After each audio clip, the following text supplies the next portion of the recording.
দেশে সব ধরনের জ্বালানি তেলের নতুন দাম নির্ধারণ করেছে সরকার, যা এরই মধ্যে কার্যকর হয়েছে।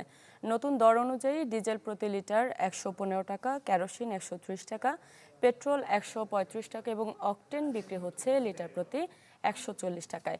নতুন দাম নির্ধারণ হলেও ফিলিং স্টেশনগুলোতে দেখা যায় তেলের জন্য দীর্ঘ লাইন।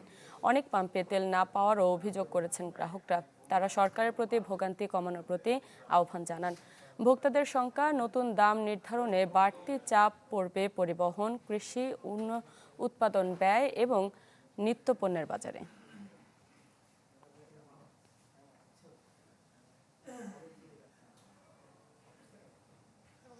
টাকা বেশি নেব, যাতে আমাদের এই ভোগান্তিটা যাতে না হয়। আমরা এই ভোগান্তির একটা শেষ চাই। দর্শক, জ্বালানি সংকটের আরো খবর জানাতে বরিশাল থেকে জানাচ্ছেন আমাদের সহকর্মী কাউসার হোসেন রানা। রানা, জ্বালানি তেলের সার্বিক পরিস্থিতি কেমন দেখছেন জানাবেন।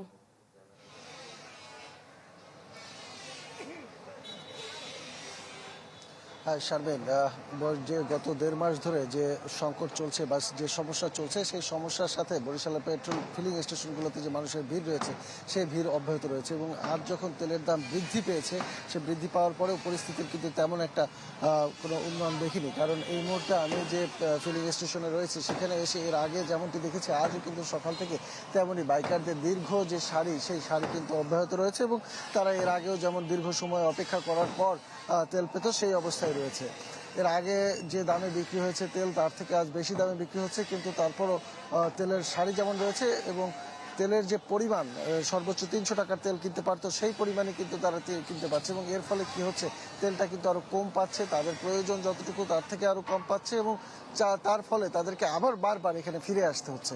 এর আগে যে বিষয়টা ছিল যে কেউ অতিরিক্ত তেল নিচ্ছে, বারবার এক স্টেশন থেকে আরেক স্টেশনে যাচ্ছে বা একই স্টেশনে ঘুরে ঘুরে তেল নিচ্ছে, সেই পরিস্থিতিটা কিন্তু আরও দীর্ঘমেয়াদী হলো। কারণ আগের থেকে তেলের পরিমাণ এখন কম পাবে এবং তাদেরকে বারবারই এই একই স্থানে বারবার ফিরে আসতে হবে।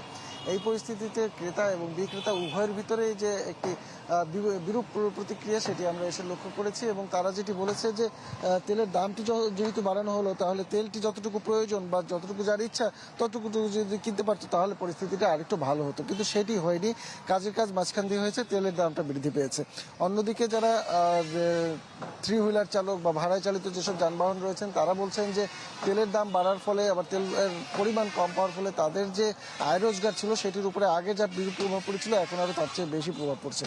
কর্তৃপক্ষ, যারা ফিলিং স্টেশন কর্তৃপক্ষের সাথে কথা হয়েছে, তারা বলছেন সরকার থেকে যে ধরনের নির্দেশনা আছে, তারা সেই নির্দেশনা মোতাবেক মেনেই এই কাজটি করছে। তবে এই বিষয়ে প্রশাসনের সাথে আমাদের এখনো কথা হয়নি, তারা কি সিদ্ধান্ত নিচ্ছেন তারা বলেনি। তবে তারা যেটি বলেছেন যে অবৈধভাবে তেল মজুদ রোধে তাদের যে অভিযানগুলো ছিল, সেই অভিযানগুলো অব্যাহত রয়েছে এবং কোথাও যেন তেল মজুদ না করতে পারে, সেই বিষয়ে তারা নজর দিচ্ছেন। এই ছিল বরিশালের পরিস্থিতি। শারমিন। রানা, ধন্যবাদ আপনাকে। দর্শক, রাজধানী বিজয় সরণিতে আছেন সহকর্মী সুলতান মাহমুদ আরিফ। আরিফ, দীর্ঘদিন ধরে জ্বালানির সংকট, তার উপর মূল্য বৃদ্ধি, কি বলছেন গ্রাহকরা?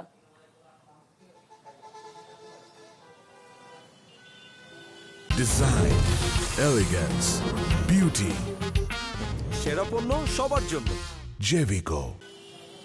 আর ডিজেল, অকটেন, পেট্রোল এবং কেরোসিন, বলা যায় যে সব ধরনের জ্বালানি তেলের দাম কিন্তু ইতিমধ্যে বৃদ্ধি পেয়েছে। সবচেয়ে বেশি দাম বেড়েছে অকটেনের, অর্থাৎ 20 টাকা বেড়েছে, যেটি 120 টাকা থেকে 140 টাকা, অর্থাৎ যারা ভোক্তা রয়েছেন তাদেরকে বাড়তি 20 টাকা করে গুনতে হচ্ছে।